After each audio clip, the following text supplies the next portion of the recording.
Hello, everyone. Welcome to Beyond Life Paranormal Podcast. I'm your host, Russell Reynolds, and we got a great show tonight. Got an awesome guest. He is the best-selling author of a world-renowned case that my cousins Ed and Lorraine Warren had worked on the Lindley Street in Bridgeport, Connecticut. He's been featured on several TV shows on the Travel Channel. We're not going to keep much longer. Without further ado, best-selling author Bill Hall. Hey, Bill, Hi, welcome to the for having show. me. Oh, you're welcome. So, tell my audience a little bit about yourself and Well, I grew up during the In Search of times, so watched that show and uh, learned to do. It was loved magic, the art of magic, and so was always looking for wonder. Was big into UFOs. Growing up, sent away for a lot of Freedom of Information documents, back when you couldn't get everything online. Now right. I think of all the time I spent. But so I was big into that. And with Lindley Street, I happened to be on the Wall Street Journal. No, I mean on Facebook, and I saw a post on it and realized that I was asked about it a lot.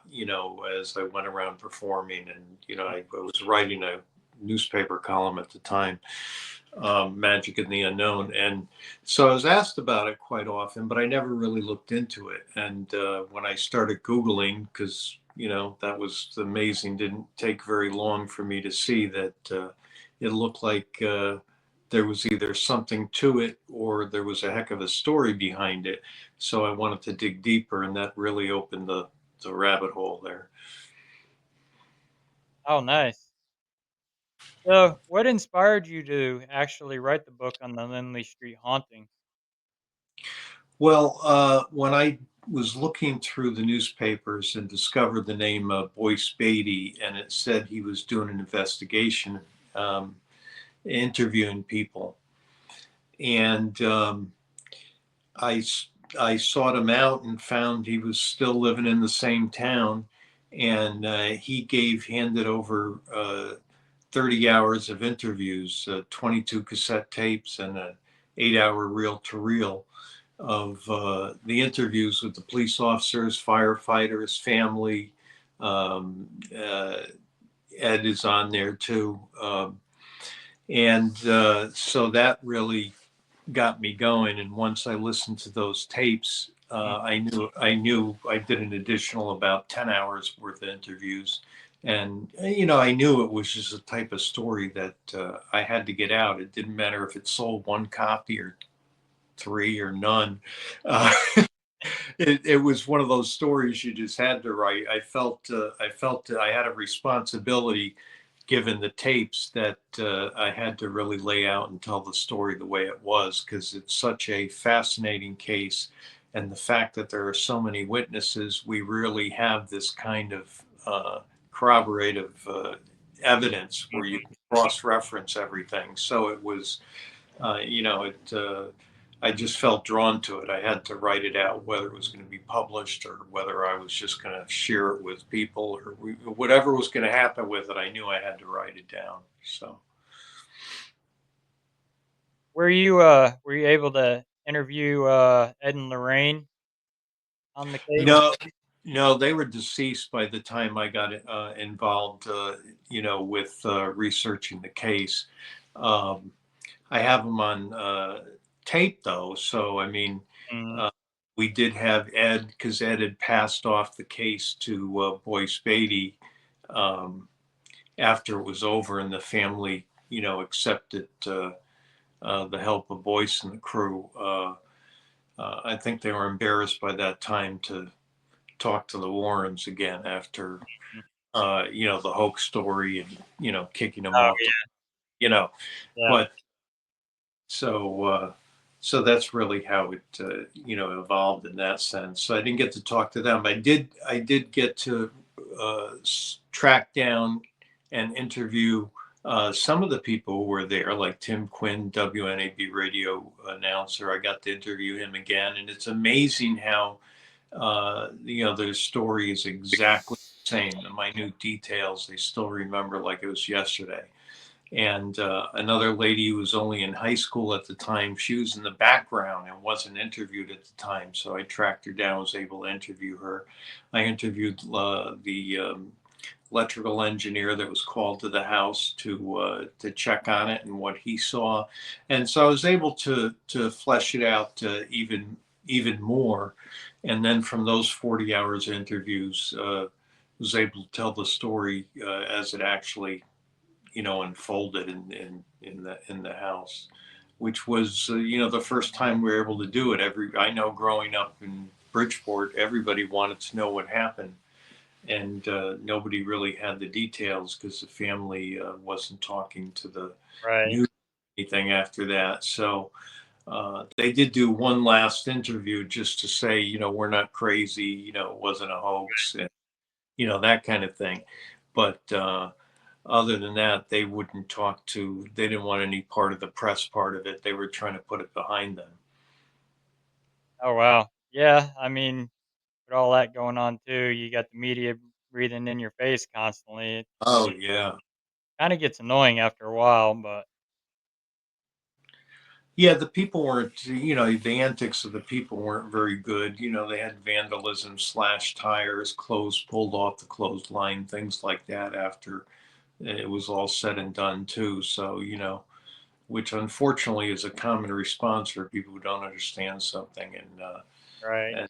And the very few of these cases that get public, um, although most all not public like this. Yeah, I mean, if anybody's that does residential, a lot of it does stay confidential. We You get that confidentiality between your client and you that you can't post a lot of that stuff or talk about a lot of it. Yeah, that's very true. And this just happened to be a case where it unfolded in such a way where when they came back from a weekend, it was Jerry Gooden, Laura Gooden. Those were the mother and father, and then little Marcy, who was about to turn 10 at the time when they came back. And everything was happening in the house, cheers opening and closing, and things in the kitchen, a knife set pulling itself from the wall, and things going all over the table, going upside down. So things are happening, and they run out of the house and got the attention of their friend across the street, who's an off duty police officer. He's the one who ended up calling it in. They only called friends who were, one of them was on his way, and he may called it in too. But so then the police arrive. They don't know what to do. They call the fire department. Fire department doesn't know what to do. So they call the chaplain, and he doesn't know what to do. They call the inspectors, and this thing just starts exploding with all these cars outside the house. The crowd just swells to over 2,000 people. So it was, even in the days of no social media, it doesn't yeah, it doesn't take a lot for it to spread. I remember Robert Ripley of Ripley's Believe It or Not, and I believe it's in the first Robert Ripley book where he talks about if you lined up X amount of people and you just told them something, it would take only 12 hours to get around the world, or something ridiculous like that. Right. In Roswell, you know how fast that traveled. Yep. So this thing really exploded, and then once it hit the AP wire, it went around the country, and a little bit outside the country too at times. So Oh, wow. Now you sent me some book covers. We're gonna pull the first one up here. This one your first book that you wrote on it, or yes, this is the book that tells the story of the entire case, with the data and the police reports and all that stuff in there. So that's the original book on the case. If you have that book, or you want to enjoy that book with the new book is a companion guide. It has all the photos in color, and then some of the actual interviews reproduced for people to read. They've awesome. asked for that for a long time, so I figured, put it out with the 50th anniversary of the height of the haunting. Anyhow, How long did it take to write these 2 books? Well, the first one I had I would say to write it probably only about 6 months, but I had luckily before I started writing it, I was listening everywhere I went. I was listening to the audio interviews and converting them from cassette to digital because remember there's 30 hours I have to listen to. So luckily Right. I was already listening and taking notes and all that stuff. So that was a big part of it was the research and putting all the timeline together and that sort of thing. Um, so that was very difficult. The new one wasn't difficult because it's photos and archives. It's a collection of photos and then a reproduction of some of the actual interviews. Uh, one that Ed did with Marcy, which is um, a good one. But Mhm. yeah, so that one was just for those that love the case. They want it with the other book, or they already have the other book. Then you'll really enjoy this one. Um, my Awesome. two other my two other ones are unrelated and not on this case, of course. Alright. I saw you had some TV appearances as well. You were on the Travel Channel. Yes, they did a special. I think it was about an hour and a half called Devil's Road, and it showcased a number of cases that Ed and Lorraine were on, and they included Lindley Street, and so I appeared on that, and also provided them with some audio that they played, some excerpts from interviews that they played on that show, and they also found an old TV uh, coverage of it, which that fascinated me because when I was writing the book, I was trying to get my hands on any of the TV stuff, but none of them. They don't keep the archives there, but Right. you find somebody who they must have found somebody who had it. I know because I said good job on that one. So that was a nice addition to that segment. So they did a nice segment on Lindley Street on that. That house is that Lindley Street house still there? Or It is. It is still there. It does have people living in it, so please don't go there. It's not abandoned. Um, there's really nothing I know of that's happened since they've been there. Although at a poltergeist, it's more of a haunted family than yeah. Yeah, it's house. Even and though the publishers like that title, World's Most Haunted House. I didn't name it that. The publisher picks the title, but they liked that title because it felt it embodied uh, the very public nature of it, and the fact that they had a series, World Most Haunted Hospitals, World's Most Haunted, so mine came into play. I answer that just because some people say, well, why would you say it's the world's most, that kind of thing. right. Yeah, Obviously, I could see there's people saying that. yeah, I don't get a lot of it, but I like to answer it because I myself said that when the title was told to me, and but then they talked me into it when they explained why and everything. It's part of their series and this and that. So I said, all right. Mhm. I said it's their money, so. Were you able to ever walk foot in that Lindley Street house, or Not yet. I would like to if the owners would let me. I would love to uh, just step inside. It would be really cool. yeah, I mean, yeah, I would But definitely. I Yeah, but I haven't, unfortunately. But yeah, I certainly would love to. Whatever happened to that family after they had left there? Well, the daughter Marcy, she had left, and they stayed in that house. I mean, they tried to sell it and everything, but couldn't. And they ended up staying in the house until well, Laura died in a car crash in I think '93, and Jerry died pretty much old age. I don't know if he had a heart attack or something, but Mhm.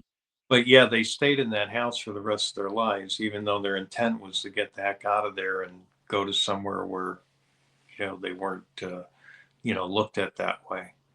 Right. Well, I mean, even if with their poltergeist and that energy, even anywhere they go, they're gonna create it wherever they go. Yeah, this was after it was over, though, I'm talking. But yeah, definitely true. Yeah, yeah.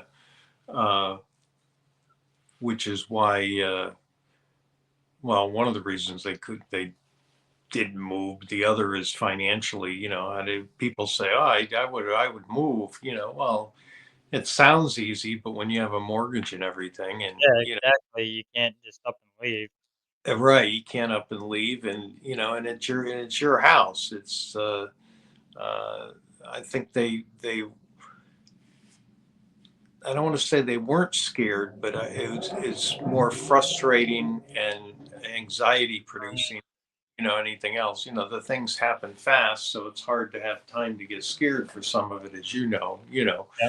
But then some of the things that happen were very scary to them. Like to me, one of the chilling ones was when they came home and Jerry went inside because he would always kind of do a quick look around to see if anything happened. And he goes in there and finds that the Christmas tree has no bulbs on it, and they're all in a pile. Um, so that was kind of creepy. But yeah, they had a lot of things going on even after the press, of course, and everything had died down from the story that it was a hoax. But in my book, I even detailed the data on there. I mean, more than half the incidents, Marcy wasn't even in the house for.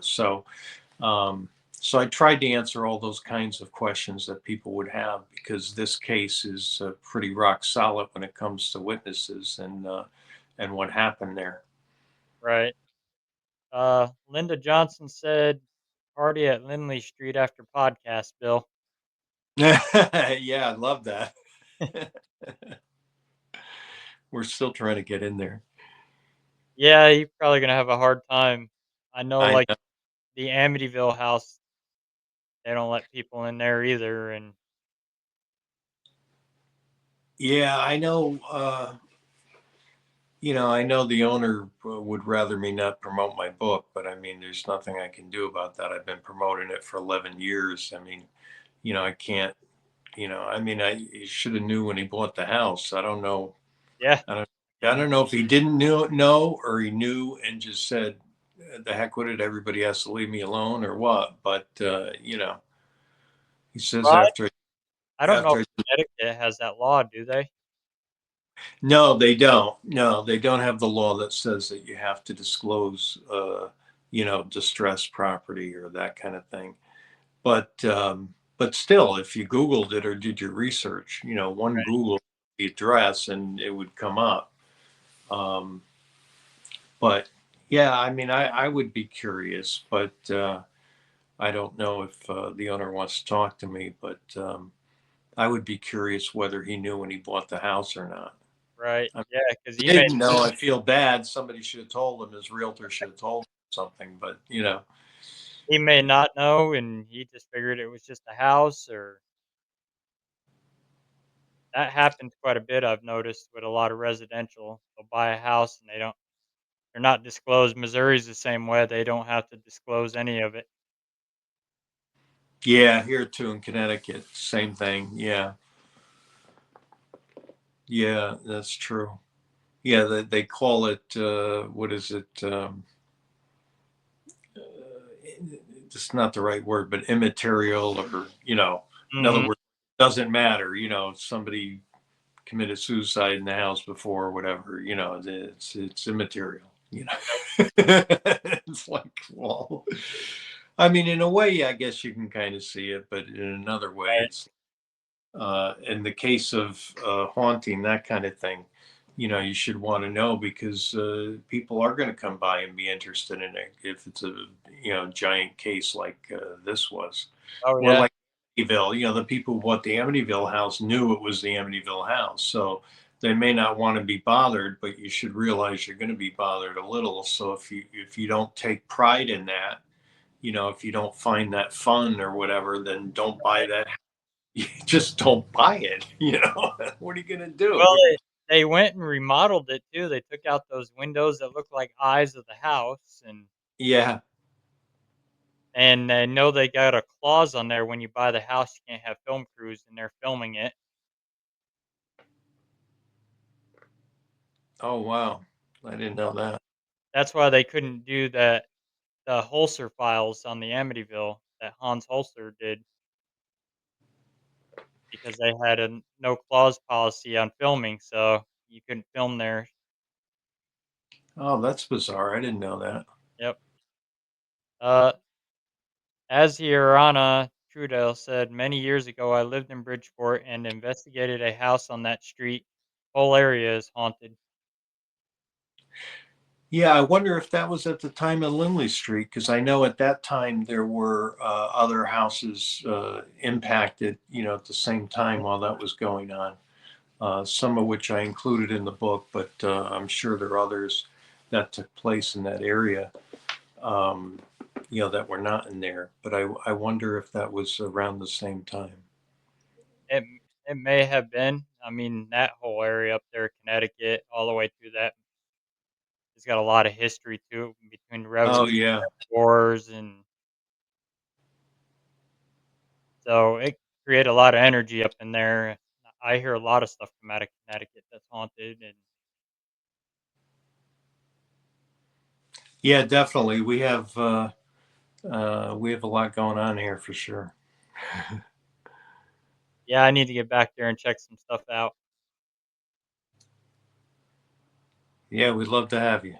Yeah, we're definitely planning on it because we're coming to see family. So we're doing a road trip to Connecticut and then to Rhode Island. Oh, cool. So that'll be in the future here. We're getting so busy booked up with cases. So you said you were a magician as well? Yes, yeah, I used to perform quite a bit, and then I would write the column "Magic and the Unknown" in return for free advertising. So it was a nice thing, and it also got me investigating things.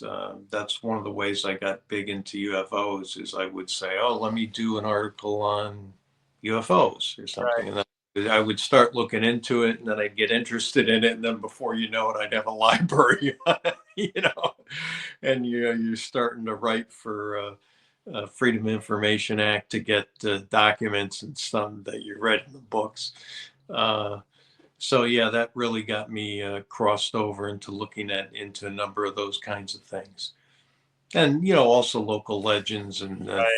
things like that, which is quite fascinating. Even the ones that aren't true are still fascinating. Yeah, I'm sure there's a lot of urban legends up there in Connecticut as well as, I mean, the whole United States is loaded with a lot of them. Oh yeah, we have a great one, the Black Dog of West Peak, and West Peak is a dangerous area on the top of a mountain in Meriden, Connecticut, and top of Meriden Mountain for those in the area. And the black dog, the legend is you see it once, it's for a happy time. You see it twice, it's a sad time, and the third time you will die. And the black dog story is printed after this person dies, and it's the Mhm. third time he saw the dog, and he dies in the exact same spot that his friend died, who it was a sad time for him because the second time he saw the dog and his friend died, so that was his sad time, you know what I mean, and he died in the same spot. So it was quite a fascinating legend, and the dog barked, made no sound, and would kind of hang out with you and then just disappear, and that sort of thing. So I went to research this legend, and I got the original story from the Connecticut Quarterly from the 1800s. And the fascinating thing about this legend is, matter of fact, I think I have it here in my bookshelf here, if I can find it. I shouldn't have tried to grab at it. That'll be an hour later. I'll be coming back with it. But anyhow, um, the Black Dog story is written about in many books on the paranormal, especially ones on Connecticut lore and legend and stuff.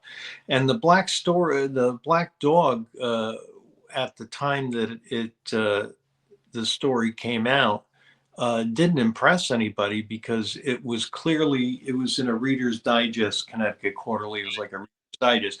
It had some true stories, it had some fiction stories, it had poetry, it had all that kind of stuff.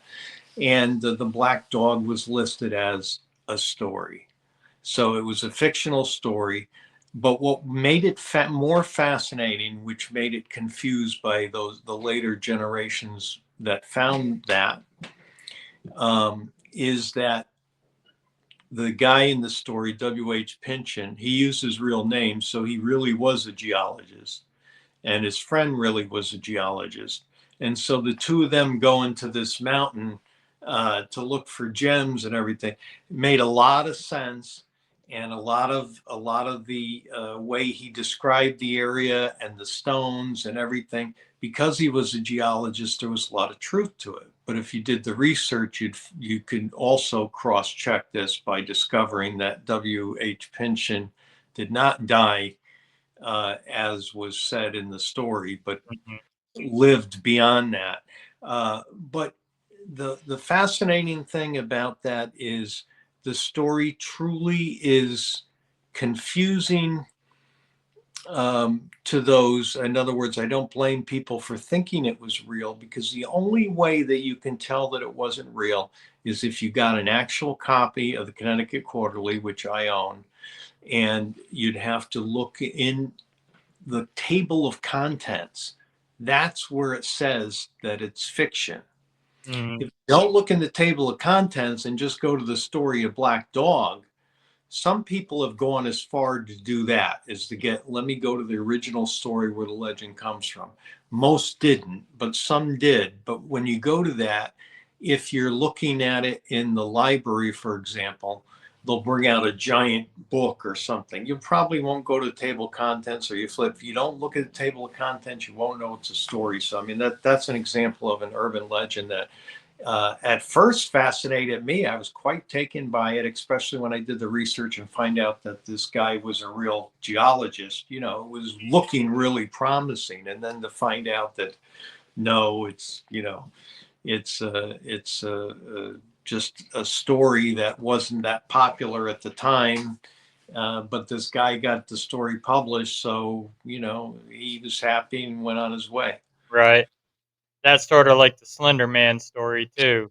Oh yeah, yeah, yeah. That's scary times we live in for the when it comes to that. Mhm. Yeah, I mean, we've got them here too. We've got a cemetery out here that's got an urban legend attached to it. If you see the blue light, your car don't start. They hear screams out of there, and so we went up there and investigated it, and we were able to debunk most of them except for the blue light. We did see the blue light, and our car did start though, even though we Well, you did. figure who goes to the cemetery? It's usually not people who have great cars, right? It's Yep. like, when I was a kid, I was always at the cemetery in my car, and it's a 50-50 chance it's going to start no matter what night it is. I'm being a little facetious, but you know what I'm Right. saying. Yeah, I mean, the kids go up there because they hear this urban legend, and Yeah, I and was I mean, watching a video up there. I mean, how great it are their cars? I don't know. Well, actually, I don't know. Maybe today, maybe they're much better than what we had. right? I But we were able to debunk, like, the screams because they had cows in the behind the cemetery, so there was predators back there, bobcats screaming, Oh, wow. and then the other one was they see the ball of light, but we couldn't debunk that. We seen that blue light. We had a recorder get shut off in broad daylight, and I mean, the cemetery is small enough you could see if anybody comes in or out. You can hear us talking in the back, and then you hear footsteps coming through the grass and shut the recorder off. Oh, wow. Honest. So you think there's something to it then, right? Yeah, there's something. I did some history research in it. That was property of the Slate family, and they had a big farm up there, and that's where they died, and they're buried in that cemetery. Oh, wow, that's really cool. So a lot of it, I think, is them. They're just watching over the property, and the cemetery sits up on top of a hill. So you take a long gravel road to even get to it. Oh, wow. Nancy said kids these days do not drive beaters like we used to. Yeah, that's why I was correcting myself because But so back to the Lindley Street house. So when Ed and Lorraine went in there, were they able to help that family clear it out, or well, yeah, what happened was they were called by a lady who's a member of one of the psychic committees back in New Haven, knew Ed and Lorraine, and she called them and said, "You got to come down here. There's a poltergeist case, and it's the real deal." And mm, Ed said, "We're pretty booked up. Are you sure this thing's the real deal?" And they're like, "You don't understand. There's fire engines. There's police cars. there's crowds of people outside." And they're like, "Oh, okay. Well, that sounds like the real deal. We'll be right over." So Ed went with Lorraine, and they picked up Father Charbonneau, and Paulino went with them. My dear friend, I miss him. He recently passed. Um, but Paul was actually supposed to go have dinner there, and you probably know Lorraine was an amazing cook, I'm told, and so he's quite looking forward to that dinner. But instead, he got thrown in the car to go with them to Lindley Street. So they all went there for that reason. The family did not know, never heard of the Warrens. But they figured everybody else had tried to help. The police were there, the fire right? department was there. He figured if they want to help, let them in. So they let the Warrens in, and Ed gave the advice of, if there's a lot of activity in a room, everybody get up and go to another room. Yeah. Which is good advice. Um, but basically, I think besides, I mean, Father Charbonneau did some prayers and stuff. I don't think much of that was of any help, except maybe to the family. I think Mm, comforting the family was a big part of it. I know Ed, Lorraine, and Paul and Father Charbonneau saw quite a bit in that house. They were there through the heaviest activity, including the figure that they saw in the basement. And witnessing Marcy getting picked up and thrown across the room. And that was like a room full of people. mhm. Um, so people who doubt the family, or they're skeptical of Ed and Lorraine or whatever, no matter what your belief was, we're talking some of these things were seen by 10, 11 people. And surprise, I mean, the house is Right. just, it was small, but it was, filled up with these people. So you have witnesses as the radio announcer, the guy from the radio station, you've got the police officers, and you got the family, you got friends, you have all these people, and things were happening in all of the rooms at once too, which that fascinated the police quite a bit, because they of course are always on the lookout for who's Yeah. doing. At Yeah. first they were, anyhow, until they realized what they were dealing with, that they were seeing things in every room happen at once. And they look over at the family, and they're talking to Ed and Lorraine, so they're not doing it because they're all talking in there, and meanwhile stuff's happening in the other room. So it was yeah, but that's how they got called into it, and they were there for the height of it, until they decided to tell the hoax story, which kind of fell on their lap. And and was their way to get the city back, basically. Right. Did they ever figure out what that figure was that they seen in the basement? No, other than poltergeist, however you want to define that. But I mean, no, they said I didn't have a face or anything, but it was a shape, and there were entities that appeared there several times, usually as a gauzy kind of shape. Um, and Paul believed there was four of them. I think Lorraine had mentioned four also that had. I know when Paul put Marcy behind him to protect her, and they came around him, and he put his hands out, and he felt what felt like bone structure, Mm, and that really threw him because he was thinking these things were demons or something like that, and right, he felt this was very different. It was almost bird-like, he said. Um, so he was very surprised that it had some sort of anatomical structure to it. But they got around him and picked up Marcy and threw her across the room. So that yeah, the entities involved in this is quite strong for a poltergeist case. That weekend was really a weekend from hell from them. I mean, there was other things. It started with knockings back in 1971, knockings on the inside and outsides of the walls, and it would follow them room to room. The family, and they tried everything and called the police and had engineers down there and stuff. I mean, that was years ago too, and couldn't figure anything out. And then it was kind of like a slow burn. There's some things that happened, but it didn't really explode until November 1974. right. I'm wondering if it was maybe possibly an elemental, because an elemental will not react to prayers because they're actually part of the earth. Well, it seemed like a typical poltergeist case. Whatever somebody's theory is on poltergeist. If you go by the multiverse, Mhm.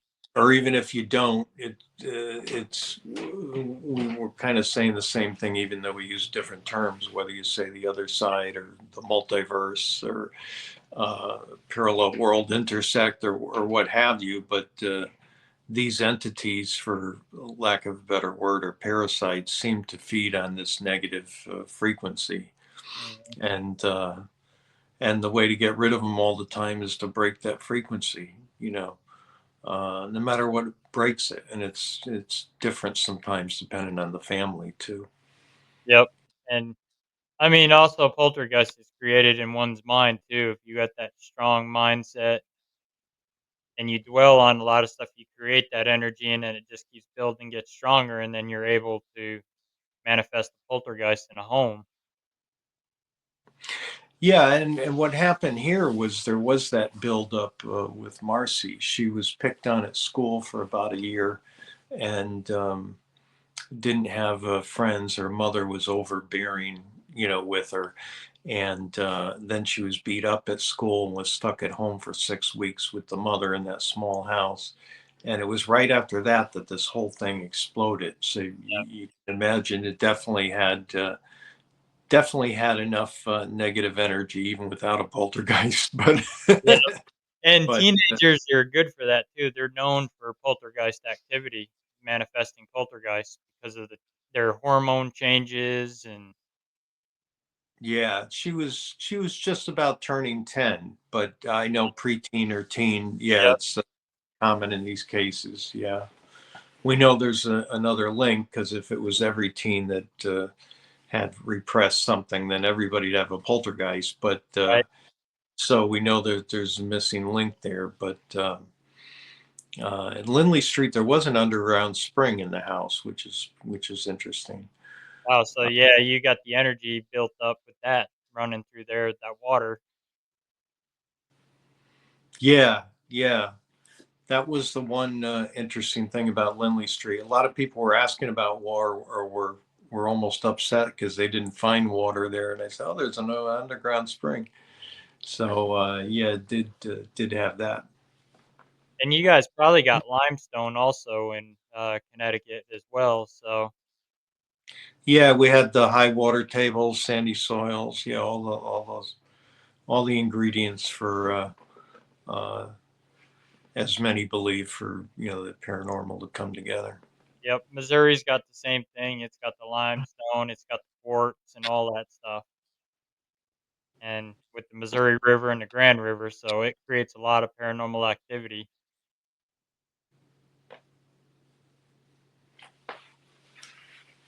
So Sounds like Connecticut. yeah, yeah. Except we have higher taxes though. So you Oh, I grew up in New York, so I know what you're talking oh, so about you there. know, yeah. Yep. Yeah, I've been out here going on 13 years now, so and I don't miss New York. I miss some of my friends and family back there, but I don't miss the taxes and all that back there. Yeah, yeah, I don't think I could live there. Yeah, not in the city anyhow. Yeah, I lived out even out in the country, it's bad too. I grew up in the Catskill Mountains. Oh, yeah, there's nothing there, right? Yep. So, and you get all the New York City people that migrate in and they're buying up all the lands, they're kicking the farmers out and Oh, wow. taxes are going up, they're developing like crazy. Where I grew up, you don't even recognize it anymore. It used to be real peaceful. You could go there and watch the view of the leaves changing. Now all you see is houses. Wow.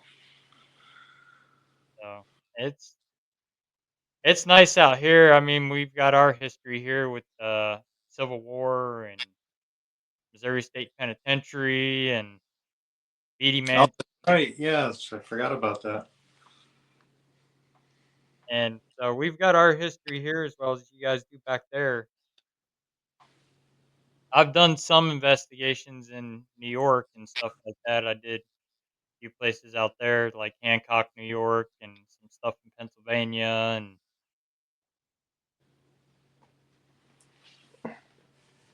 Yeah, Pennsylvania is a penitentiary.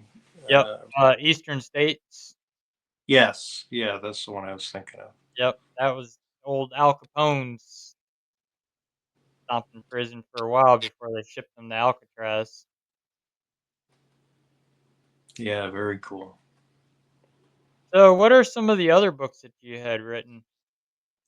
Um, my second book was Haunted House Diaries, which is a very haunted area in Litchfield County, up near Groton there, and not Groton.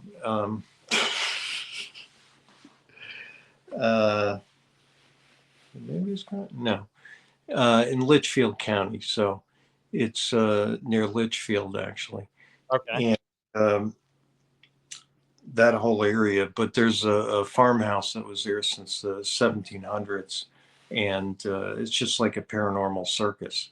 It's just a really the kitchen used to be a general store. The land is just mhm, incredible, and so that was quite an investigation. And the lady of the house kept a diary of every things that happened in the house throughout the years. So the book consists of the diary plus our investigation in the house and what we caught um, on on audio as well as pictures. There were some things we didn't catch, which I was not happy about, but we weren't quite set up yet, and we saw that's this usually shadow go across. Well, I'm like, you got to be kidding me! that's usually when it happens when you're either setting up and you're not ready yet. Something will happen, and then once you're set up, then it'll quiet down. Right, right. Um, of course, I guess it's just for. I mean, it's good to include, but of course, the best we can say is we don't know, and you either believe or you don't, sort of thing. But this one was quite the house. Ed and Lorraine actually stopped by this one too, although there's nothing really to do there because the family had it under control pretty well. They were the perfect people to have there. I mean, the lady there grew up with it, so she didn't know what it was like to not be in, that kind of a place. So that was the second book. And the third book is Phantom Messages, which is about unexpected messages, whether they're text, emails, phone calls, like phone calls from the dead, but expand Right. it to basically be all kinds of unexpected communication. Um, and that was key to us was unexpected communication. I wrote that one with Jimmy, by the way. Okay. Um, yeah, so that's our co-effort there, Phantom Messages, and yeah, it less about going out and getting EVPs and stuff, more about people having communications that they just don't expect, that they're not looking for. We had a question for you from Granzer12. Russell, did I miss a question? What got Bill into the paranormal world, Jenner? As a kid, did he live in a haunted house? Stories he heard passed down, media, books, other. Oh yeah, no haunted house. It was me and my interest in magic and In Search of and Night Stalker and all those kinds of things as a kid. But when I heard something, instead of poo-pooing it, I would research it. So I think that's the difference. I remember having a UFO book, and a friend of mine said, "Well, how do you know that document's real?" And I'm like, "Well, that's it's a good point. I'm going to send for it." And so I would send for it and then get the actual document and go to them and say, "Hey, look, this is a real document." And so I felt, why not get as close as you could to the original uh, Right. item so you can see for yourself, because he's right. You can't believe a book, but it does give you the means to go and figure it out for yourself or interpret it yourself. So, um, but no, that's how I got into it, and a lot of it was writing the for the local papers, Magic and the Unknown, because I had to do different stories on those kinds of things, and that got me into investigating different uh, all sorts of different subjects, whether it be smart animals, which a lot of them are trained or fake, so to speak, but still fascinating, Mhm. or whether it was pyramids or whatever it was getting me involved in a different subject. And some of those I went down the rabbit hole, like UFOs and whatnot. Um, and then Lindley Street came out, and that was just too compelling. So it had to Right. be had to be told because it's like the Roswell of haunted houses. Greg Koss wanted to know, was Chris McKinnell already around? No, no, he was not there for it. Johnny Zaffis was there as a little boy, but Lorraine wouldn't let him in the house. So when I gave Johnny a book, I saw Johnny, I gave him a book, and I signed it. I hope this feels like you were letting the house finally, But Oh, I'm no. certain my cousin was itching to get in there. Oh yeah, yeah. I don't know how old he was at the time, but evidently not old enough. So, Right. Granzer said, "In search of, yes, love it," and Kolchak. oh yes, yeah, And then yeah. That I think that got a lot of us interested in a variety of things. then Granzer asked, UFO mania books in the 1970s. Uh, Geez, I read so many, and then there was I was buying the reports and whatnot from Center for UFO Studies and MUFON, and yeah, I had a whole library of it. And then you get to a point where you're like, geez, I can't go any further. I Right. still don't know anything. But the paranormal was, I think, a lot more accessible, if you will, although it's really not that they're really different. You can argue they're the same. We tend to think if it's inside, it's a ghost, and if it's outside, it's a UFO. But Right. you know, but obviously that's just simple thinking. Yep. Granzer asked Bill Hall, "Do you remember the Time Life series on the paranormal topics they released in the '80s? Did you get any of those?"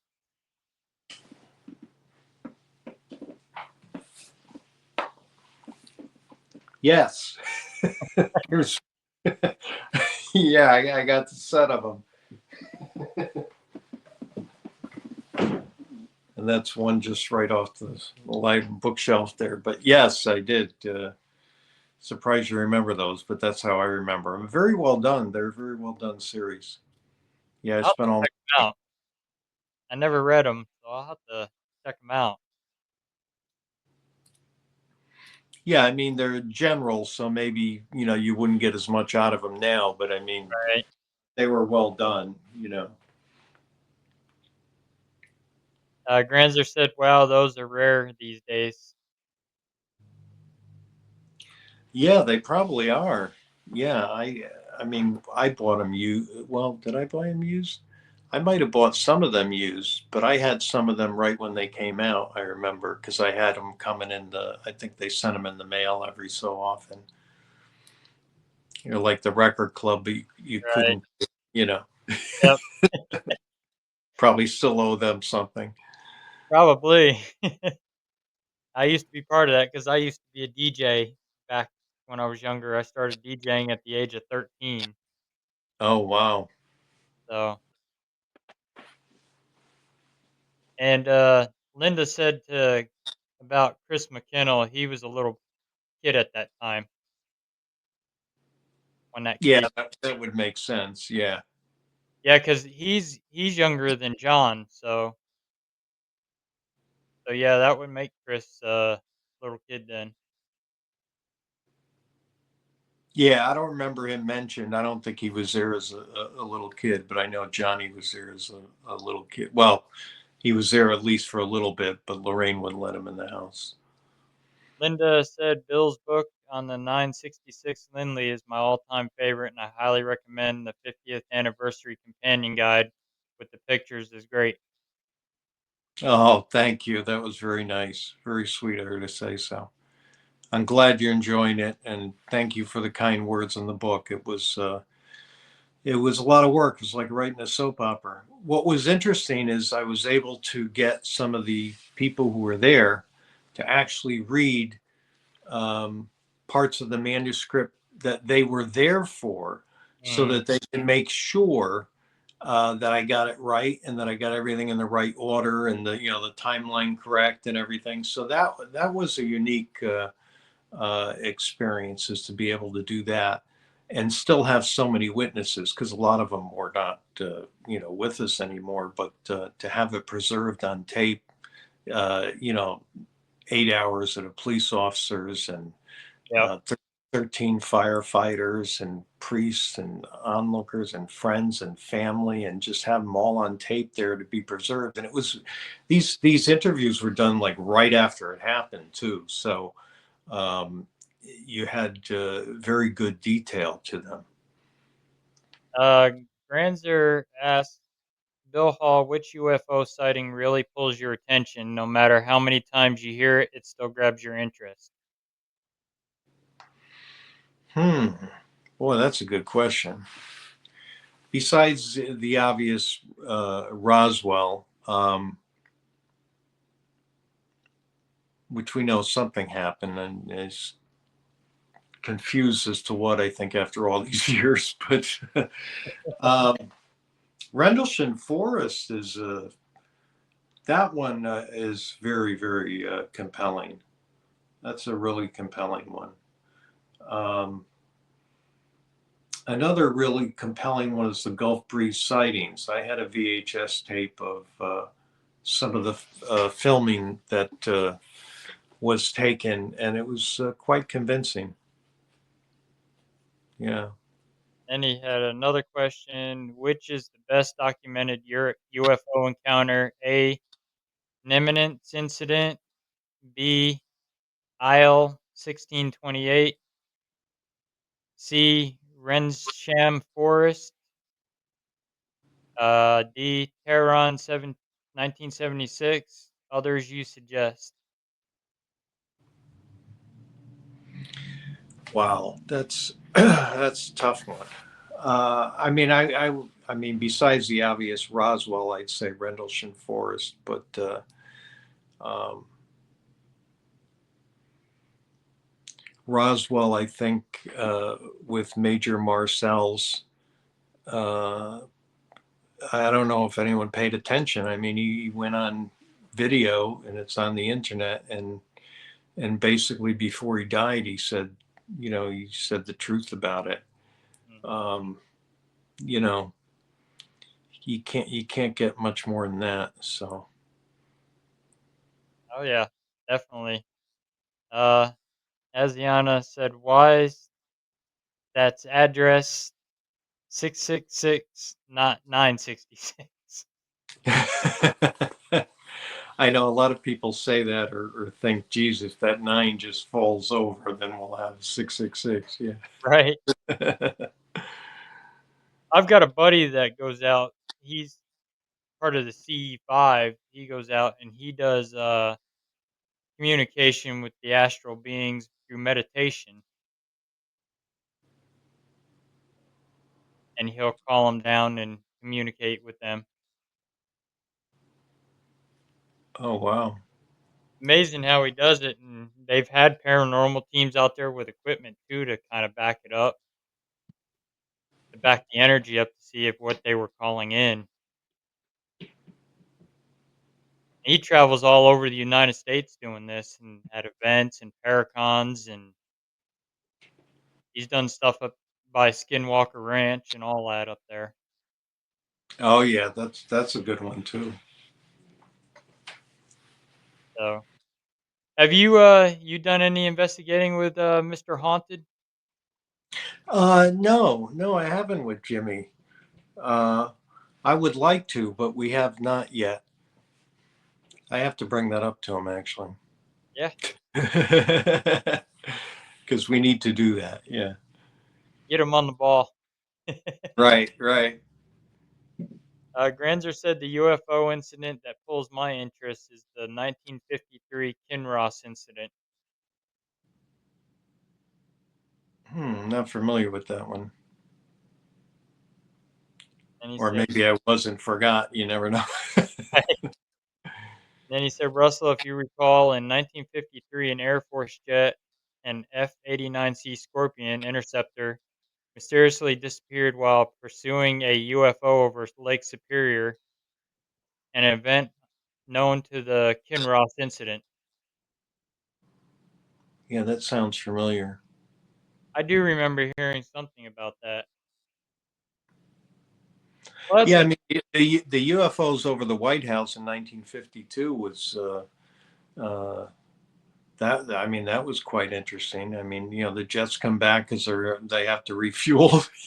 They yeah, can't catch them. It's like, yep. what are you doing back? Well, we can't get it. Yeah. So you don't get much better than that.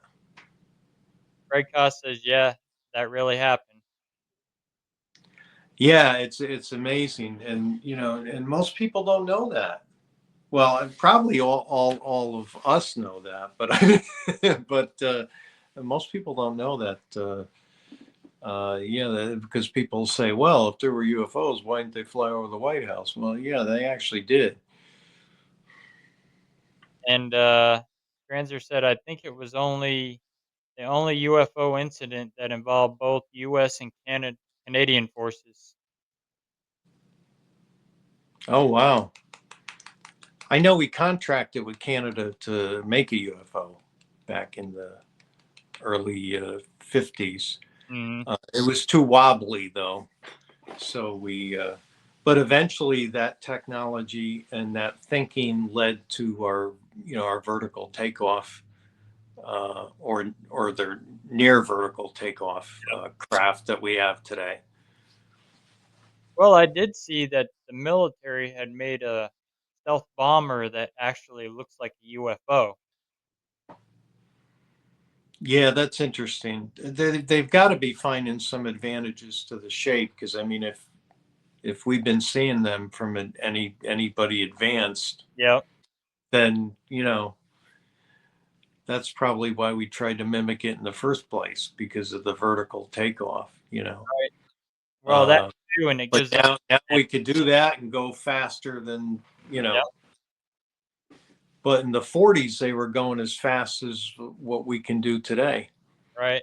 You know, but it's interesting that we can do it today. And you think back then, and people would say, "Oh, that's crazy." Nothing goes that speed. And today we can.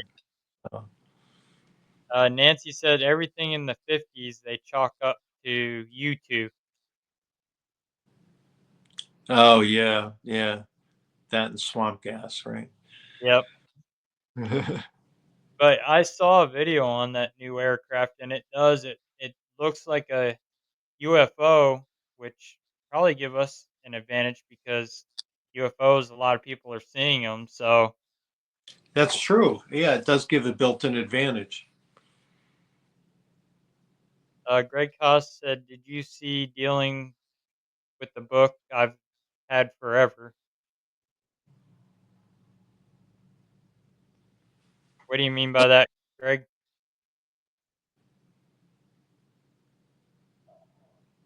Did you see the dealing with the book I've had forever?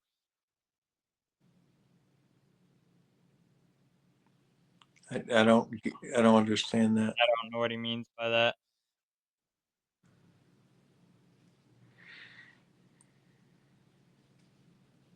He said above. Let's see.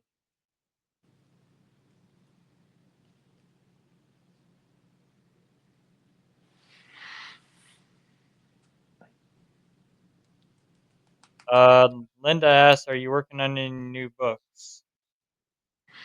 Not at the moment, but well, I actually got part of one written, um, but I'm not sure how I want to do the rest of it. But I definitely want to explore the cryptids a little bit more.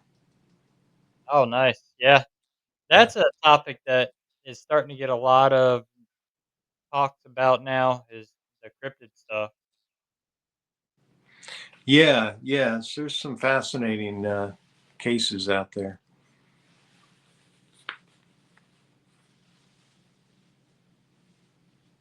I'm looking to see. I think Greg was talking about what Granzer was talking about, the UFO mania books in the 70s. Hmm. No, I don't remember them. Nancy says the U-2 was a spy plane back in the 50s. Yeah, well, that's what makes it confusing is, that stuff comes out 30 years before we see it, so that makes it even more difficult. Oh, Greg's talking about D. Manzel, the book on D. Manzel. Oh, Oh, I have a book by Donald Manzo called The World of Flying Saucers. that sounds familiar. I don't have that one though. Granzer had a question, Bill. Which ghost or haunted house areas that you refuse to cover, something that you see has an evil force? There's nothing that I refuse to cover that I've found so far. So I don't really have an example for that one. A good question. Um, he said in the 1970s we had mania books on lots of things: racing mania, football mania. Others, another was UFO mania. Oh, that's interesting. Linda Johnson said, "Can you post a link for anyone who wants to purchase Bill's book?" Oh, that's nice, Lynn. Yeah, if you go to halloftheparanormal.com and search in the book section, I'd be happy to personally sign any of my books for you, and you can order from there. Did you say Hall of the Paranormal? Yes, and yes, it's a play on words. So, yeah, halloftheparanormal.com, HALO. Yeah. I posted in chat for everybody so Oh, thank you, Russell. they can go there and check out your books, purchase your books. We'll post the covers, pictures up again so they can see the covers of them. Anybody that just tuned in, make sure you check these books out. They're awesome, especially that case that Ed and Lorraine worked on. That was an awesome case. I think that's one of their most notable cases besides Amityville and The Haunting in Connecticut and The Conjuring. So Yeah, yeah, especially this one just because of the amount of witnesses. But this was before, yeah, this was before Amityville. Yeah. but yeah, that Amityville was an interesting case too. I mean,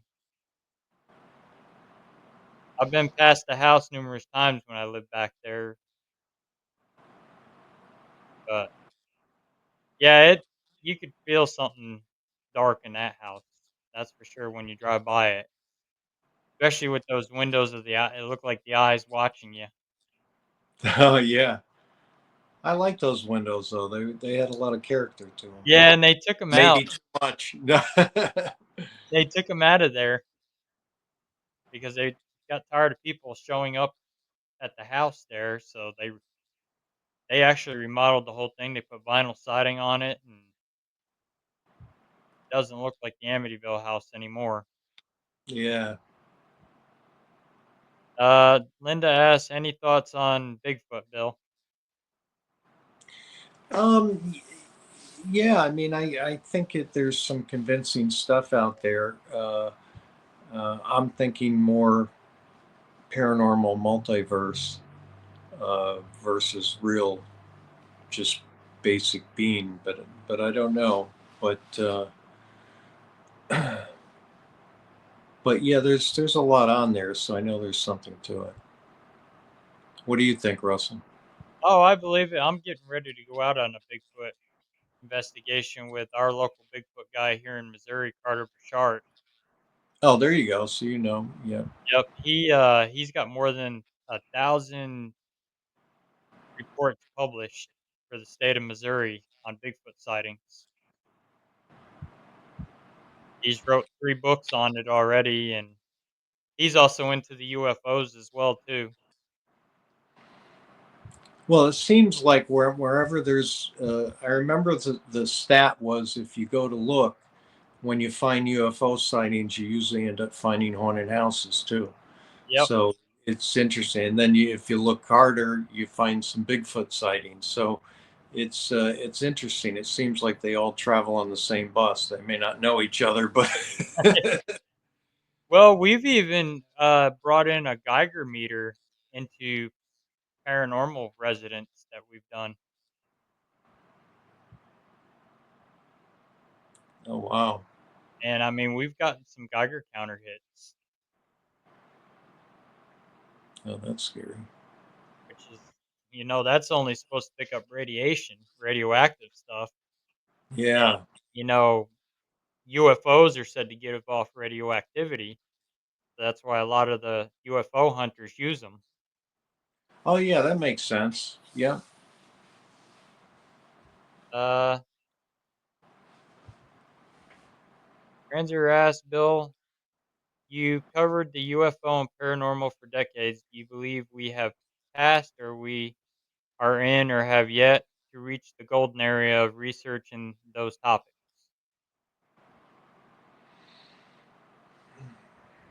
I think it's gotten a lot better, especially by the. Um, I don't want to say government's more willing to disclose, but it seems like a lot of stuff's getting out Right. there. Um, I remember when NSA used to be above the law, and now it looks like they got their hands strapped. Yep. You know, the black budget used to be a real easy thing. You spend the money the way you want, Right. but I think those days are over, which, He which there's some good to that and some bad to that, depending on right. how it's managed. But, Granzer asked Patterson Gimlin film fake or nah?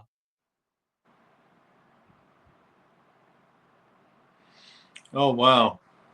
Yeah, I don't know. I mean, I don't cry fake. I mean, I hear it's as legit as you can hope.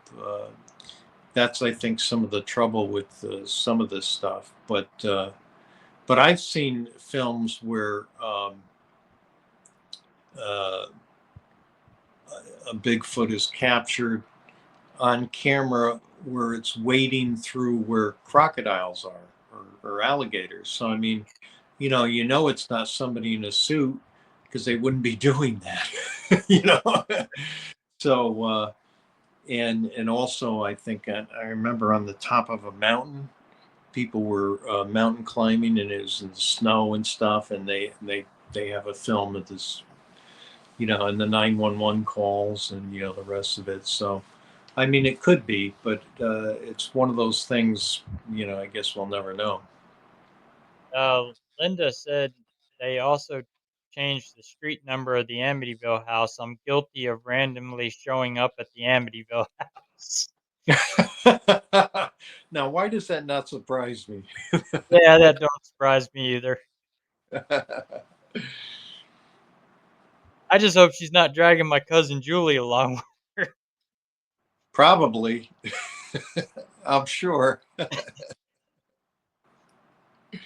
That's her partner in crime. You know that.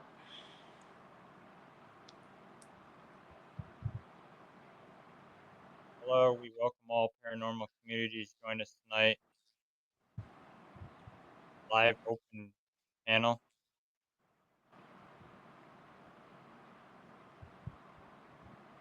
What was that? I don't even know who they are. Hello, we welcome all Oh, paranormal communities to join us tonight at the WWT3 Mista T live open panel.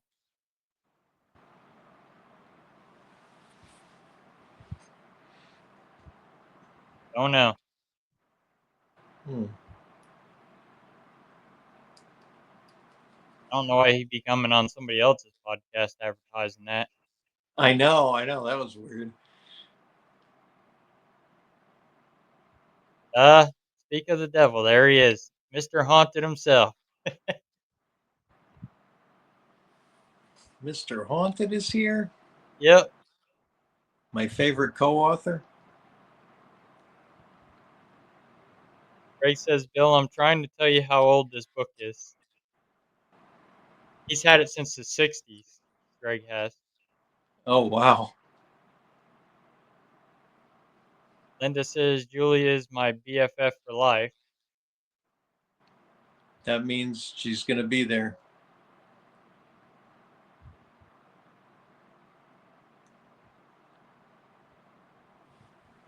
Uh, and Granzer had another question. Bill, any thoughts on that you may have on the legend of Boggy Creek? Um, no, I don't. I honestly don't know enough about it to give an educated opinion on it. Sorry.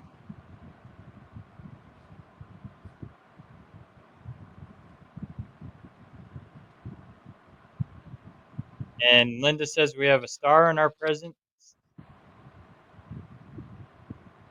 Jimmy. Is that Jimmy? Yep.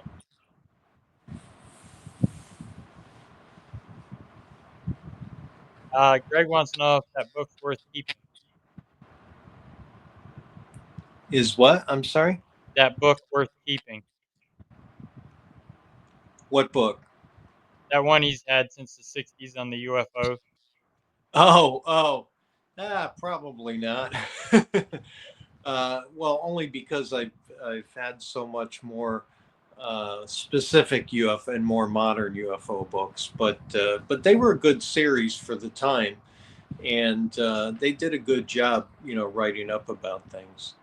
But obviously, they can only do what they're doing up to the time when they Right. came out. So.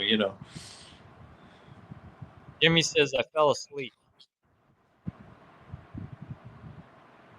Well, I'm glad I didn't. So.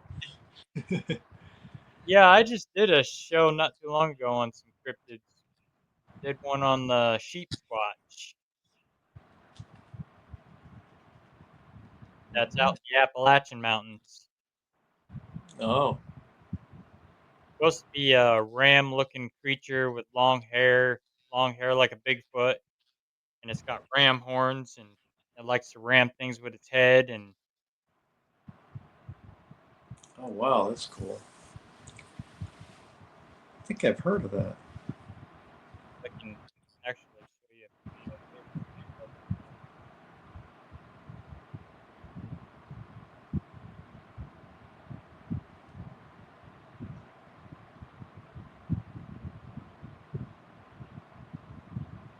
I don't. Maybe I did get rid of it.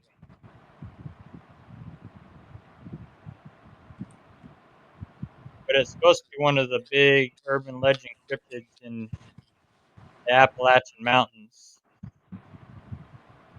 Hmm. Squat.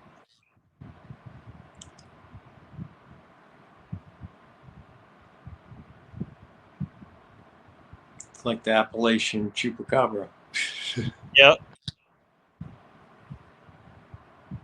yep. I don't have it, but I can show you another one. This one is supposed to be our native Missouri Bigfoot. Oh, wow, a lot of hair. They call that the Momo monster. It's only got 3 fingers on each hand and 3 toes on each feet. And they're supposed to be more aggressive. They're not as tall as an average Bigfoot is. They're a little shorter. They're supposed to be more aggressive.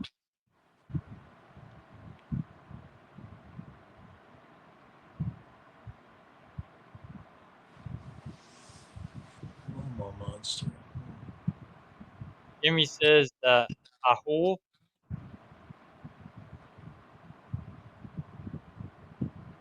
Jimmy said what? the Ahul,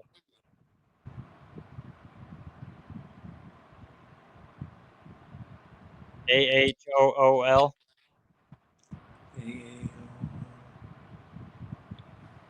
I don't know what he's talking about. Linda says sounds like the people who live in the Appalachia. Oh. Granzer says I have to get Bill's Hall's book on the world's most haunted house. Yes, that was super interesting, but where I lived, we didn't talk about it much. Oh, thank you. Jimmy says the whole story.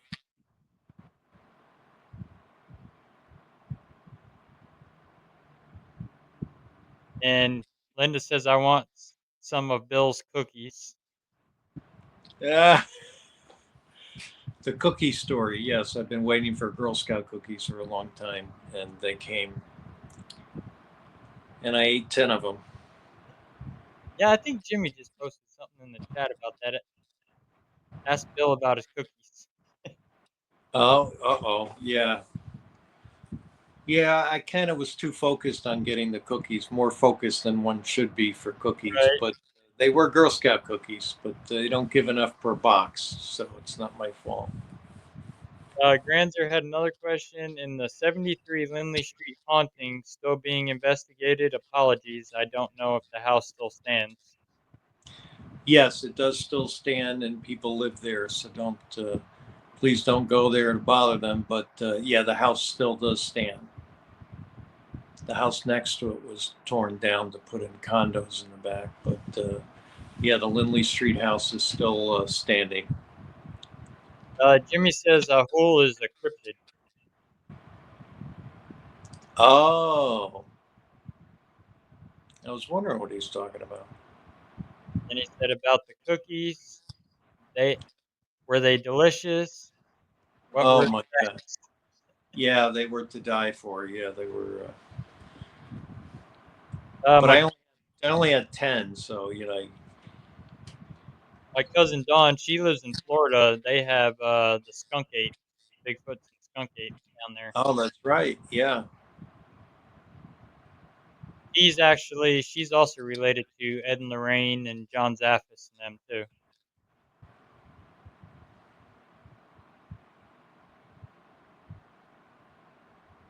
Granzer says, "Ah, I was going over there tonight and see what is going on."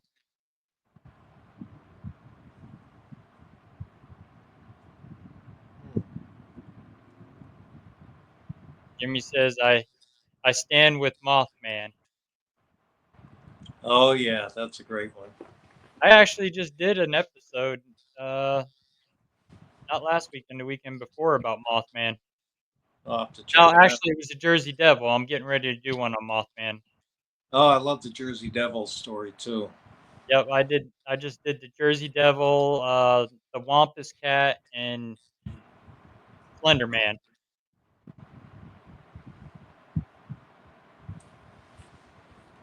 Did you have Nick on? I know he wrote the book on Slenderman. No, I just did a thing myself on it, talked about it, and read some reports of sightings of the Slender Man and the story on them. And Yeah. Jimmy asked, Bill, what's the story about the little boy who talked to aliens on the phone as a kid? Oh, yes. That's out of Phantom Messages. Yeah. Um, that is a.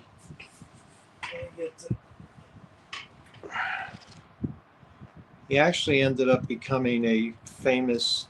He used to get these calls, and the mother would watch him as he got these calls because he would like almost like he'd go in a trance and walk around. And the voice was telling him to meet him, and he was going to take him in his ship. So he got a bunch of his friends together to go, you know, to go up with them. And of course, nobody showed up. But the calls continued, and the mother grabbed the phone and told him not to call back. Um, but what's interesting is the voice gave him a choice, saying, do you want to? It didn't say do you want to be one of the famous physicists, but said in 20 years' time, you'll be very, influential in these areas. And he ends up uh, discovering quantum science. So he was one of and I'm trying to think of his name. That's why I'm flipping through it. Yeah, Jimmy said Doc from Back to the Future was based on him. Yeah, it's amazing that he ended up, basically just what they said. 20 years from now, he did form a group of scientists, just like the voice said, and he's became a physicist basically. Mhm. Um, but yeah, that's in the book. That was quite an interesting Phantom message. Jimmy said come out on the fire escape.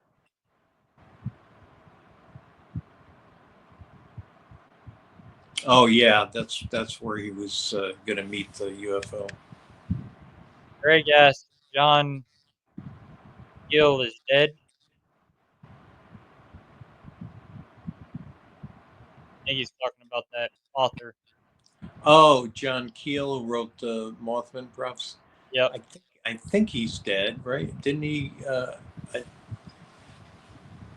trying to remember when it happened and how old he was, but I think he's deceased.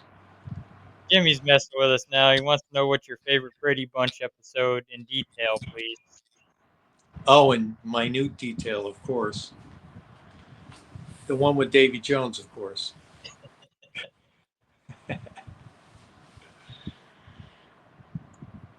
So, anybody else got any questions? Feel free to post them up. Jimmy goes, I'm not even kidding.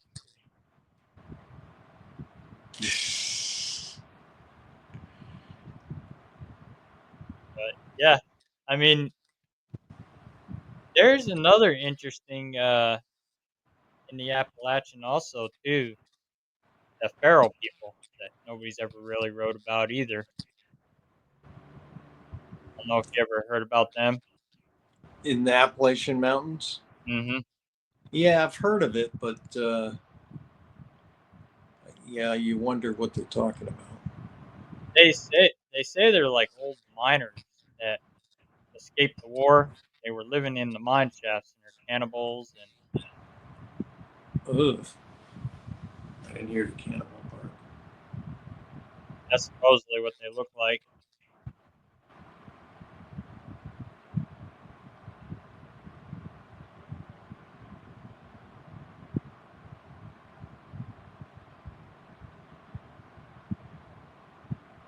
Jimmy says, "Girl, look what you've done to me." And then he says, "Me and my whole world."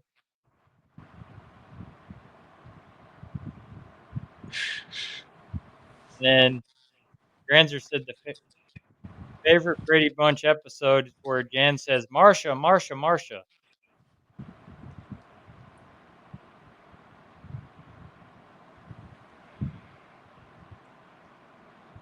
I think Jimmy's looking for a lot more detail than that. I think he is too. Bill Hall, what about the case in England with the time slips?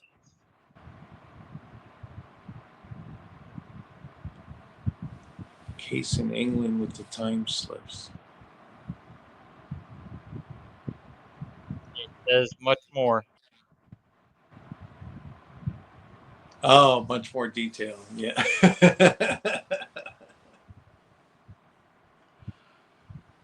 I need to get Jimmy on here. I asked him one other time.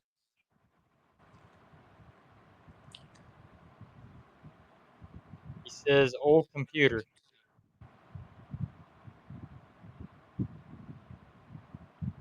Yeah, I'm surprised he's awake. He must not. Well, that's he probably doesn't have work tomorrow. Maybe. Granzer said Bill Hall said he wants to get into cryptogenere, any cryptids that stand to you that you may start off with. Well,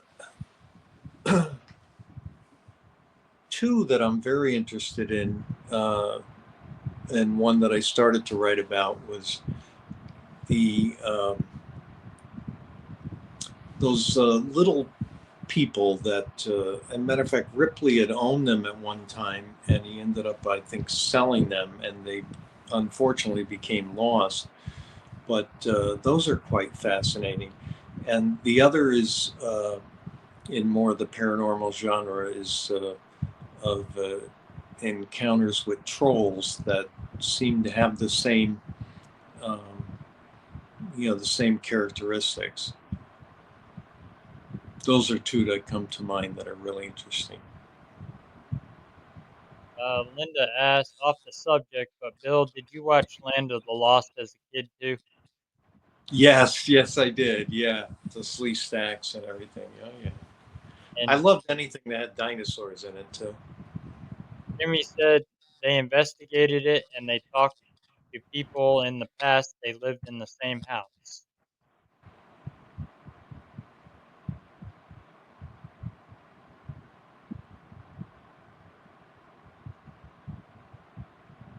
I don't know if he's talking about Haunted House Diaries or something from Phantom Messages. He's quizzing me though. Yep. Granzer said, I always liked the nameless thing of Berkeley Square.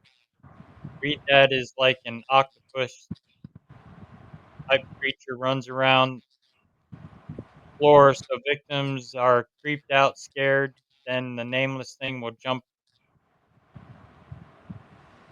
on a person, usually their leg, and try to bite them and hold them down and any other person there.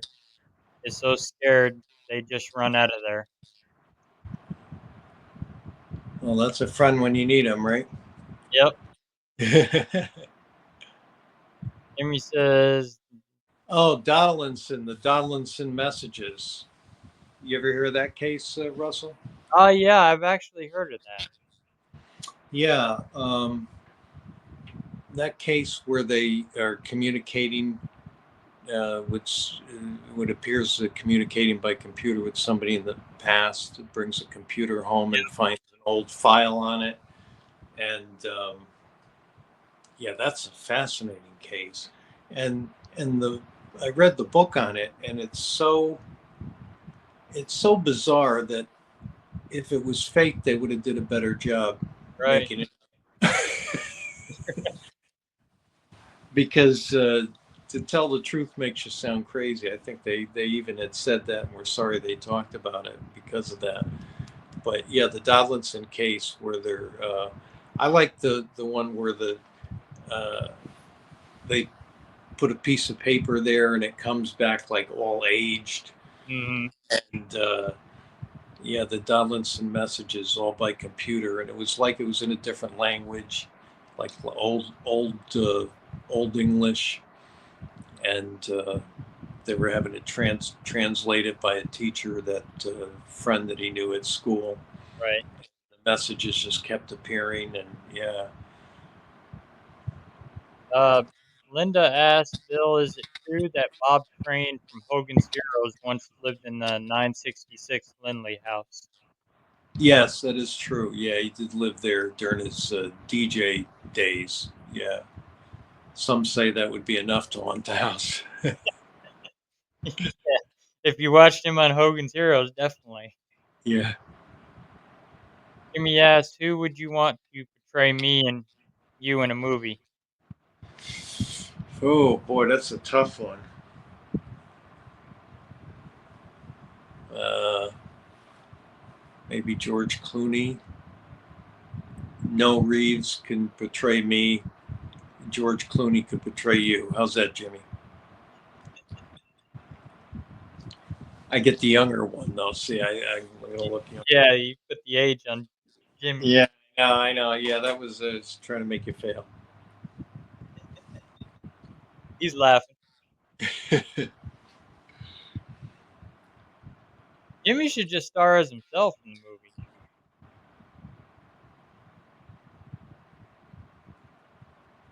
Well, that's if we weren't allowed. That They would should, only be they if we should weren't allowed. If we were allowed, then yeah, we'd play ourselves. Yeah. ask Take no. Bill how he tried to make me fail. Oh, he doesn't like the pictures I take of him. Yeah, I don't take his good side. It doesn't matter whether it's the left or the right. It's it's never right. Ranzer says, "I'm a simple man. I see Russell Reynolds of Beyond Life Paranormal podcast posted a video. I clicked the video." That sounds good. I appreciate that, Granzer. Jimmy's laughing. Oh, I see all his TikToks all the time too. I mean, he cracks me up in them. I don't know how he puts them out. I see one just about every day. He's got to do something at work, I guess. So, if anybody's got any more questions, feel free to post them up about the books or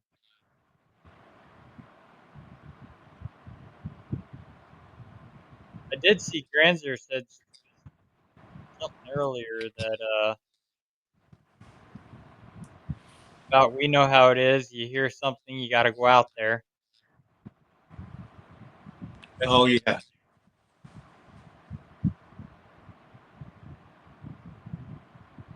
yeah. He says Bill Hall and Russell, you know how it goes. Once a place is known for being haunted, people want to take a drive this minute. Oh yeah, Yeah, that's very true. That's why I'm curious as to whether they knew it was haunted when they bought the house or not. You know. That's what I'm thinking. I'm wondering if they didn't because the real estate agent didn't disclose it, or for instance, we did a case here in Missouri. These people are from Connecticut. They bought a house here sight unseen. They just bought it off the internet, seen a picture of it. So they bought this house. House needed a lot of work. Well, they call us in because they're experiencing paranormal stuff going on in the house. And come to find out, the place was used for a drug house at one time. It sat abandoned for a while. Kids were partying in it. And the previous owners were doing some nasty rituals. They were torturing animals in the basement. Oh my God. Well, no wonder the realtor is not going to tell him about that. And the place was built in the 1800s, and it had a lot of activity going on. And we got had some secret rooms they built where they were stashing people. The I love secret rooms. Well, not for stashing people, but the grandfather, he was a real pervert, and he would get these young girls and lure them in there and kidnap them. oh And wow, they cut out the walls and get in between the walls and built rooms in them where they could hide them. oh my God, I We crawled back in one of the rooms and we were getting REM pod hits in there and wow, spirit box connection in there. wow. Jimmy What asked Bill about? Hall what influenced you to start writing. Uh, well, I always wanted to write a book, but Lindley Street was a story that was compelling enough to hold my attention and interest to really, want to see it come to light, to tell the story of what happened there. And Granzer asked Bill Hall, have you done any research on Aleister Crowley, once called the most evil man alive? Many years ago, to be honest with you, I probably forgot more than I remembered. Um, I don't know about the evilest man, but then again, others probably know better than me. Granzer said, Russell and Bill, interesting you say that, Russell. I used to ask about any of these paranormal researchers, mediums who were in the San Fran area if they would ever go investigate where. The Church of Satan was founded in 1960 to the 1990s. Mhm. I've heard of that, the Church of Satan.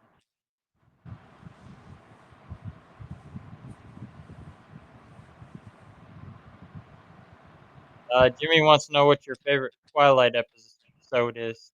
What in Twilight Zone? Oh, it's killing me. Uh, let's see. Favorite Twilight Zone. There's so many good ones. Beauty is in Eye of the Beholder. Eye of the Beholder is one of my favorites because I used to work with Donna Douglas, who was the blonde from Beverly Hillbillies. Mhm. I actually worked with her for a period of time. Oh, That's wow. how, because she was before the time of royalties, so she still had the work.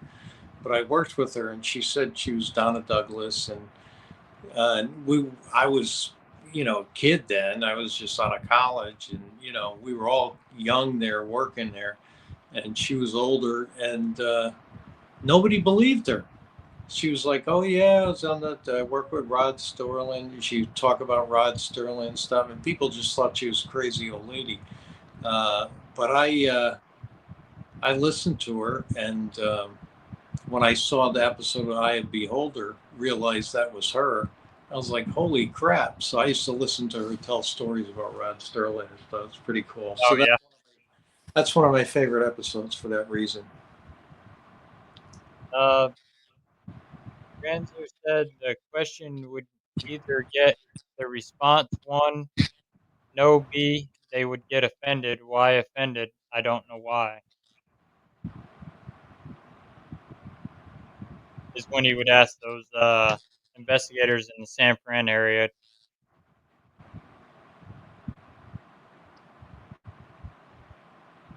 they would get offended, I guess. Huh.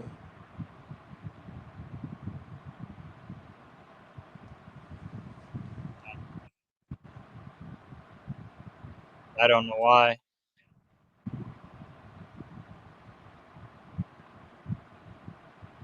And he asked, Bill, which is your favorite Kolachek the Night Stalker episode? Oh my goodness. I don't know. As a kid, I liked them all.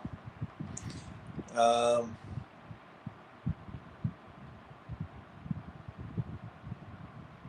I can't remember an actual episode.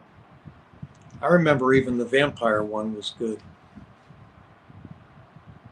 Nancy, who's that question for? She asked, that was the one with the people in zoos, right? Oh no, that's a good one. But no, this was the one. I Had the Beholder is where um, Donna Douglas. Everybody's got a pig face except for hers, and so she's got a.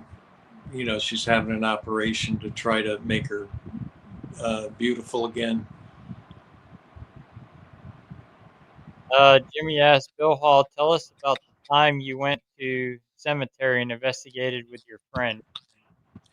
Oh yeah, I remember we were at a cemetery hanging out, and we decided to go to the look at the gravestones, get the name of somebody, and try an experiment. And we went to stone. It had a picture of the person and stuff, and her name was Mary, I remember. And then my car was on with the radio station on static because we're talking the 80s, and it was on static. We let it play static for about 20 minutes before we tried it, and then we would say on the count of three, Mary, speak if you can hear us. So we counted to three, and then we said that. And right when we ended, the radio came on, and then went off to static again. And that kind of that was interesting. I wish it happened again where we could, it's so hard when something happens once, but the Right. timing is incredibly weird. Which is neat too, because back then we didn't have spirit boxes, so you had to use those radios like that. Yeah, yeah. Which is And good back then. Those radios were better made than what they are today. The just get oh, static. oh yeah, no question. Except for like KD's boxes, he's actually made them to where that's all you hear is static now. You don't hear radio coming through.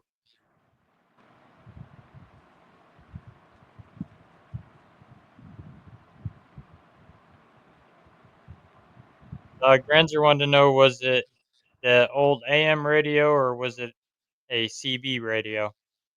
No, it was the car radio. Yeah, so It's probably it, the old dial ones, right?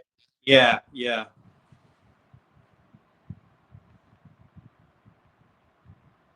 Those radios you couldn't break them. Those things were indestructible. Oh yeah, yeah. They were solid.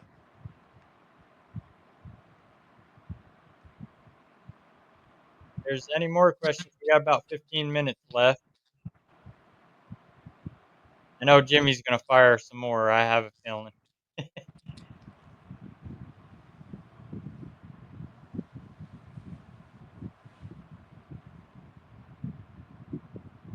Granzer said, Bill Hall, remember in the 1970s where someone said if you played the record backwards, it was the devil talking to you. Oh yes. Uh, there was a there was a big thing about playing records backwards, as you probably remember. Not Yep. just the Beatles, but it was they were playing everything backwards. They didn't like Journey's cover was no good because it was a fertility symbol, and there was Yep. just. Um, and I actually went to one of the uh, lectures about it where I was defending rock and roll, but that was something I wouldn't do today. But as a college kid, I felt I had to. represent rock Well, that's music. even like Ozzy Osbourne's records. You play them backwards. I think Def Leppard was another one. Oh yeah, there was just so many. It started getting crazy, and then everybody's ruining their records and having to buy them over again. Uh, Granzer said the Satanic Panic. Yeah, that's right. Yeah, yeah, it was pretty big then. They were getting very worried. Greg says I'm really in love with my MCOM. That's one of the boxes that KD makes. Oh, Yeah, that's a real good box that he makes. That the reverse sweep ink box is another good one. Everything is swept in reverse. All your words are even in reverse. So if you're getting something speaking a forward sentence, you're actually talking to something.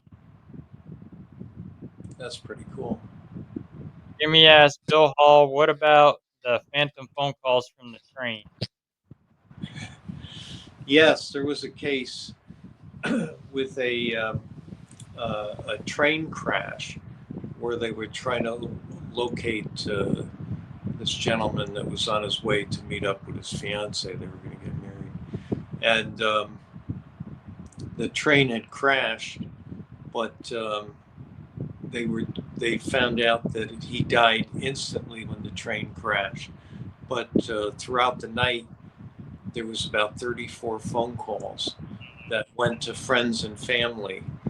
Um, and that's what was interesting. It wasn't like it was a phone glitch where it dialed everybody. It was only friends and family that were dialed, and they never found the cell phone. But they knew he was dead on impact, so they didn't have any explanation for why these phone calls or how they came through. But they were dialing all night. Granzer said they said if you played Barry Manilow record backwards, it sounded better. I don't know about all that. Oh, we like Barry. Good thing we got a disclaimer up so we don't get in trouble for that. That's right. Yeah, he's still performing, believe it or not. Yeah. Yeah, yeah. I saw him. He puts on a good show. Hey, I'm not gonna lie. I played several of his records when I DJ'd for Yeah. the older crowd. So, Yeah. uh, Jimmy says at the Copa, At the Copa. Yeah.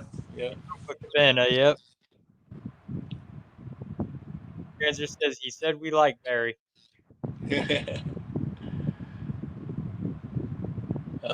Jimmy singing. Yep, he's singing the Copa Cabana song. He'll be singing that all night until he crashes Oh, dead. I know that's a hard one. Yeah. But we got about 10 minutes. We'll recap if anybody wants Bill's books. They're on his website, alloftheparanormal.com. He's got both of the Lindley Street books on there. Make sure you give him a check out and buy his book and read it. That case is awesome. Thank you. Jimmy wants to know, Bill, what's your favorite song that tells a story? Well, there's Copacabana. My favorite song that tells a story. Well, there's a lot of good songs that tell a story. Um, an unexpected one is "Going Down," which is a song by the Monkees, and it's about a guy who's going to commit suicide and then decides not to. Okay, yep, heard How's that. that? There's a bizarre answer. Granzer says, Bill, is there another haunted house region that you believe should get more attention but does not? Well, I really think Litchfield County, that whole area is like a paranormal flap area, and it's like a mini Skinwalker Ranch like, but it doesn't get enough attention, and it was the site. Well, if you follow that road, you go to where the Hudson Valley UFO sightings took place. And there's just historically so much activity in that area. So uh, yeah, definitely I would head there. Jimmy says that's why I thought of that. Oh yeah, yeah. Nancy said Edmund Fitzgerald,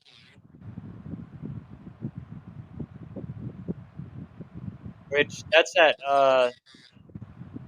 ship that sunk up towards Canada up there, up in the Great Lakes. The Edmund Fitzgerald killed all the crew. Everybody drowned. There was a song written about it by trying to think of the guy. He did a song on it. Like I can't think of the guy's name. He's a folk singer from out of Canada.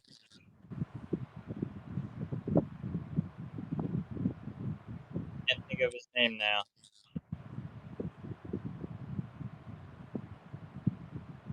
Uh, Jimmy says The Legend of Woolly Swamp by Charlie Daniels. Yeah, there you go. Greg Yes, Foss wanted to know. travel one down to Georgia. Yeah, that's a good story one. Greg wants to know, do you do autographs, Bill? Yes, any book you purchase, I personally will sign. Yeah, I enjoyed doing it. Yeah. Grenzer said, wow, that's going deep in the crates with the monkey song. Oh yeah, really deep in the crate. Yeah, it's He really said, deep. Timothy by the Buoys is another creepy story song.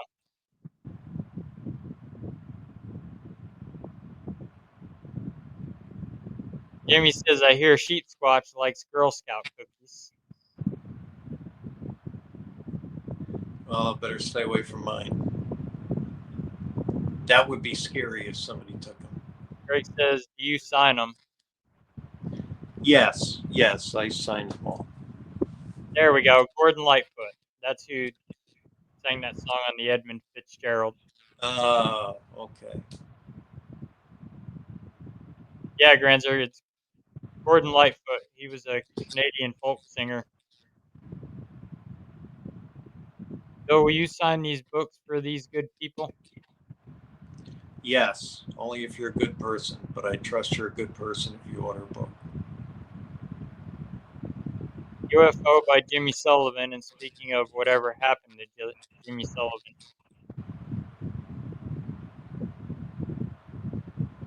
I don't know whatever happened to Jim Sullivan. That's a job for Google. And Jimmy says, Oh, Baba Booey.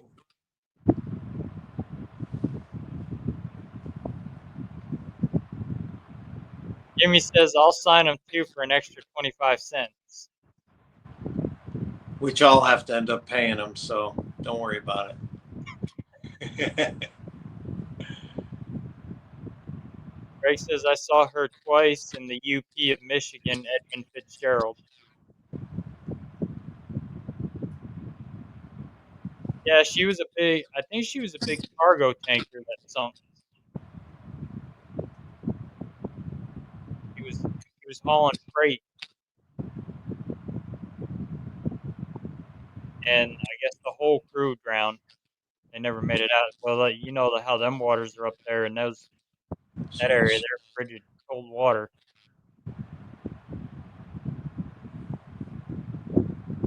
So I don't think anybody would have made it out of there.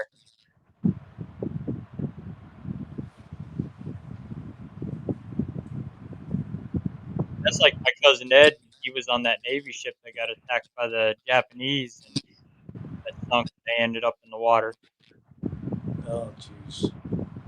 and he was out in the water keeping his buddies afloat and waiting for a rescue.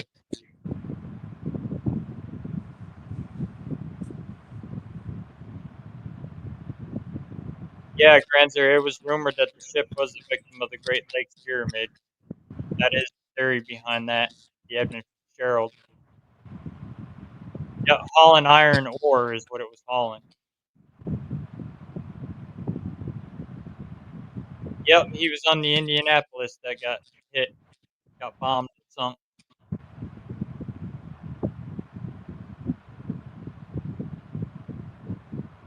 Jimmy says for you and your family.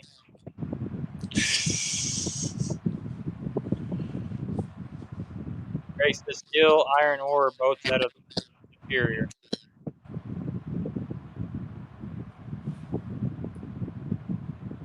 Which, yeah, that's an interesting story that Edmund Fitzgerald.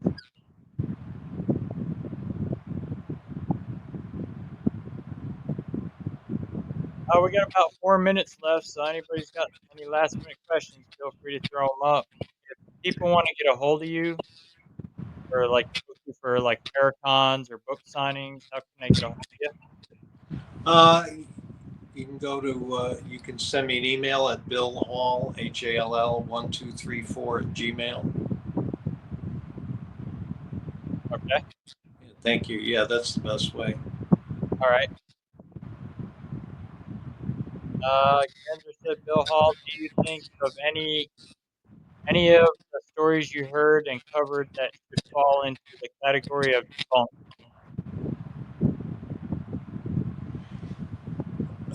Anything I've covered that fall into the category of debunked?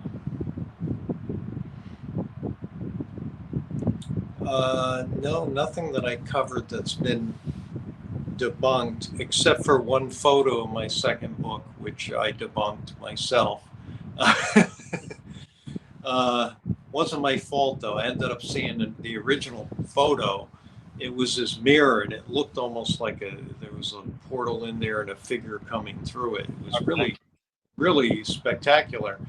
But what it ended up being was the ring on the inside was a reflection of the ornate um, mirror, and the reflection, the lady coming through with what looked like it was a reflection of a giant, life-size carnival horse that was in the room. It was a reflection of the mane of the carnival horse back onto the mirror, and so and I debunked it. So we try to do these things honestly, and if you see me lecture today and I'm lecturing about that book, I'll pick it up and tell them this photo's the only one, but this is the one that's been debunked. But the others are still holding up. But luckily, I haven't done anything on something that's been, right. you know, but that would be horrible. Imagine doing an entire book and then the thing gets debunked. Uh, Anything that I did debunk never really made it into a book. Although I thought of putting the black dog into, just because that was such a compelling one that I wanted to kind of put to rest. But Uh, will they get bonus treats for them and their family? Yes, of course. Whenever you order a book, you get bonus treats. Yes, not cookies though. There won't be any left. Granzer says we are still trying to get any new updates on the legend that is DB Cooper.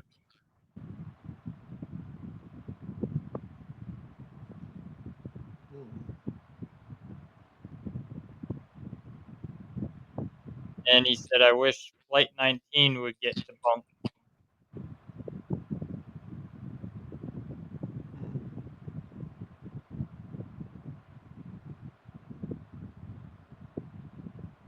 So we reached our 10 o'clock hour. I thank you for coming on the show tonight.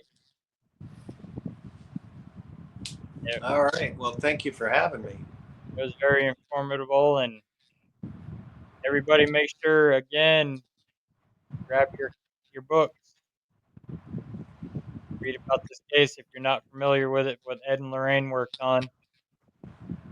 The Rusty case. So be sure to check it out. The link is in the chat. It'll be also still on the replay as well.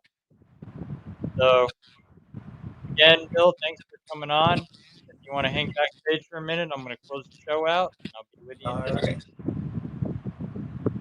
Thank you, everybody, for listening.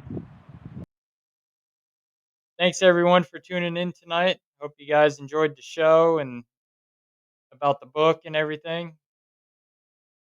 Um, Next week My guest is Cam Paranormal. They're a group out of down near Oklahoma in the Arkansas area. They're going to be my guests next week, and we will see you again next Saturday night, same time, same channel. Soon as I get the link, I will be a guest on a podcast tomorrow at 3 o'clock p.m. Central with Diego, the podcaster. So, soon as I get the link for it, when it's live, I will post it on my page. So check out Beyond Life Paranormal Research Missouri, Cold Spotters Missouri, or if you got me as on my personal page on Facebook, check it out there. And we will see you all next week. Stay safe, stay humble out there, and everybody have a happy Easter.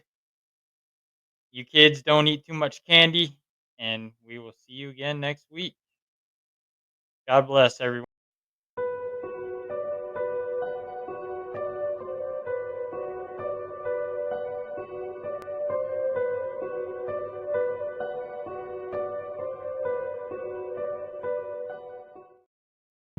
You're off.